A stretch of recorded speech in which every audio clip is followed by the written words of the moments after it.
Saya ya Bapak dan Ibu ya. Kalau misalnya Bapak dan Ibu mencari di Google ada versi yang sama atau versi yang berbeda itu sama. Ya, tidak ada di dalam algoritma itu benar dan salah. Masing-masing punya pendapat sendiri. Punya saya jalan, punya Bapak jalan, tapi ya cara yang berbeda, outputnya sama, itu benar. Ya, jadi jangan jadi patokan.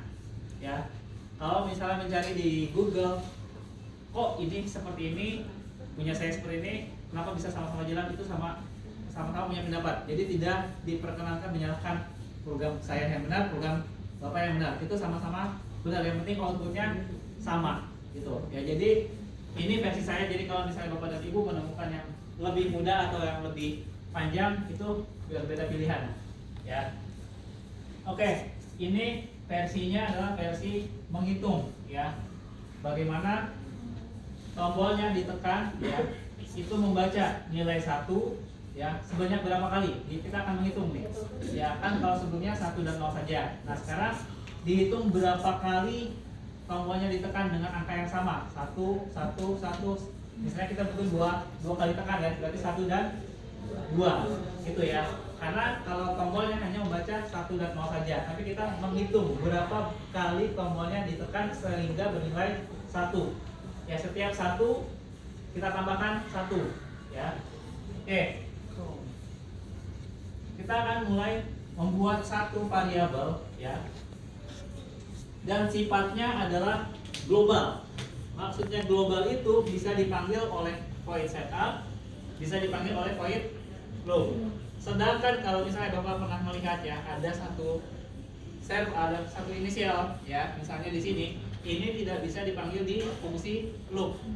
Makanya di sini saya buat servo s. S itu adalah sifatnya global. Bisa dipanggil di dalam void setup, bisa dipanggil di void loop. Itu kita akan buat satu variabel yang namanya global di sini, seperti yang kita lakukan servo. Ya, oke. Variabelnya boleh bahasa Inggris, boleh bahasa Indonesia. Ya, tujuannya untuk menghitung. Ya, boleh count, boleh hitung. Ya, silakan, karena variabel tidak harus hitungnya sudah 2 kali. Posisi sudah kedua, dia harus dikembalikan lagi ke posisi 0. Gitu. Jadi sudah ditekan 2 kali, dia tidak melanjutkan ke angka 3, 4 dan seterusnya, tapi kembali ke 0. Gitu. Ya, jadi kita buat satu variabel global, ya artinya supaya bisa dipanggil oleh siapapun, ya oleh fungsi manapun, gitu. Makanya di sini kita buat mau di atas, mau di tengah-tengah, yang penting di luar dari fungsi yang ada kurung awalnya. Ya, itu mau baik itu setup ataupun dari loop. Silakan simpan di global, gitu. Mau di atas ataupun di tengah-tengah. Nah, caranya adalah seperti ini. Ya, kita sudah buat satu variabel, ya. Kemudian tujuan kita adalah bagaimana pintunya dibuat seperti saklar, ya. Tombolnya membuat seperti saklar, jadi ditekan dulu, ya baru tekan 2 kali, ditekan untuk menutup, tekan 1 untuk buka, tekan kedua untuk menutup. Oke, artinya di sini ini versi saya ya, versi saya. Jadi kita akan coba buat if-nya bersarang, ya. If yang pertama ini akan membaca, ini akan tetap. Kemudian setiap nilai yang nilai tombol bersama dengan 1, kita akan jumlahkan menjadi 1. Setiap jumlah yang benar ya, nilai tombol ketika ditekan sama dengan 1 itu kan kita hitung ditambah 1. Makanya dia akan menghitung, ya.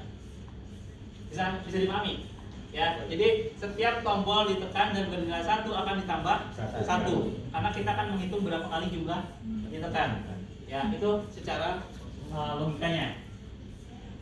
Oke, saya akan mengaktifkan untuk yang if kedua atau else di sini.